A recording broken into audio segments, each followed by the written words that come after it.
మనం ఎదురుచూపుల చివరి రోజు రానే వచ్చింది. రేపటి నుంచి మరో కొత్త సంవత్సరం మొదలవుతుంది. మరి మన జీవిత ప్రయాణం ఏ విధంగా సాగుతుంది? ఆ సూర్యభగవానుడి ఆశీస్సులతో, కొంత కాంతులతో, వెనవేల వెలుగురేకులతో మరి బంగారు భవిష్యత్తుకు దారి చూపుతూ వస్తున్నాడు. ఆ జగతిని వెలిగించే సూర్యుడు ఆరోగ్య ప్రదాత, ఆనంద ప్రదాత. సూర్యుడు శాశ్వతం, కానీ జీవనకాలం శాశ్వతం కాదు.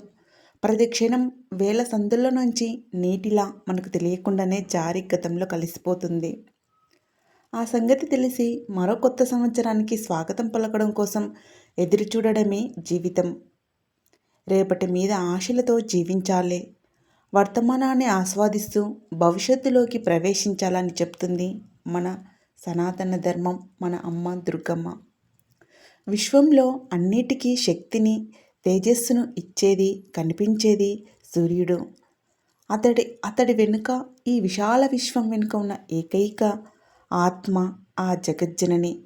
శక్తి అనే పదానికే పరోక్ష రూపం, ప్రత్యక్ష రూపం అమ్మ. మరి ఆ అమ్మనే సూర్యభగవానుడు పగలనక రాత్రనక ప్రతి జీవి హృదయంలో స్థావర జంగమాత్మక ప్రపంచాన్ని నడిపించే సూర్యుడు. రేపటికి అతడే ఆధారం అని అమ్మ వివరిస్తుంది. అతడే అందరికీ దారి చూపిస్తాడు. అందుకే ఆ రేపటి కోసం కోటి ఆశలతో, కొత్త కోరికలతో అందరూ ఎదురు చూస్తూ ఉంటారు.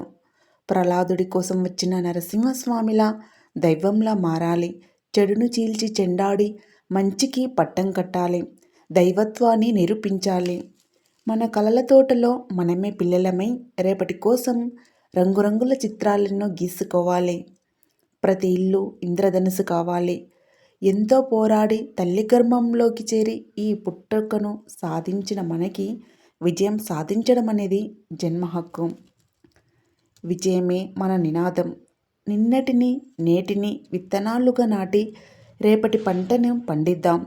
ఈ రంగస్థలం మీద, ఈ సనాతన ధర్మం మీద ఈ రోజుకు తెరపడగానే రాబోయే నూతన సంవత్సరానికి మరో ఆశలు, ఆనందాన్ని తెరను దిద్దాం. దేవుళ్లకు ప్రణమిల్లి వేడుకుందాం. సత్యం వైపు నడిపించమని, కాలం ఇంద్రజాలంతో మాయం చేసి తట్టుకునే శక్తి ఇమ్మని ఆ దుర్గమ్మను వేడుకుందాం. పాత సంవత్సరానికి వీడ్కోలు పలుకుతూ మంచినే పదే పదే స్మరించుకోవాలి.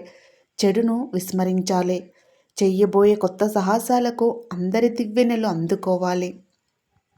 భూత భవిష్యత్ వర్తమానాలు నేనే అంటాడు గీతాచార్యుడు భగవద్గీతలో. రేపు ఏం జరుగుతుందో మనకు తెలియకపోవచ్చు, కానీ దేవుడి దగ్గర మన భవిష్యత్ కోసం మంచి ప్రణాళికలు ఉన్నాయి అంటుంది బైబిల్. దేవుడు నిర్ణయించేదే మన భవిష్యత్ అంటుంది ఖురాన్.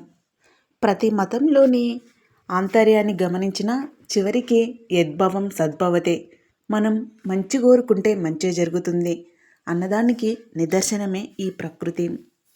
ఇక నీతితో, నిజాయితీతో, ప్రేమతో, ధైర్యంగా, గొప్పగా మనం ఈ నూతన సంవత్సరంలో మన పిల్లల్ని మనం తీర్చిదిద్దుకుంటూ, మన సనాతన ధర్మంలో ఉన్న అంశాలను మన పిల్లలకు నేర్పించుకుంటూ మనమందరం వసుదైక కుటుంబంగా ముందరికి వెళ్ళాలి. అవే ఆ దుర్గమ్మ తల్లి కోరుకునేది. హాయ్ అండి, welcome to our channel Srishwari Kalimata channel. మీకు గనక మా ఛానల్ నచ్చినట్లయితే ఖచ్చితంగా సబ్స్క్రైబ్ చేసుకోండి.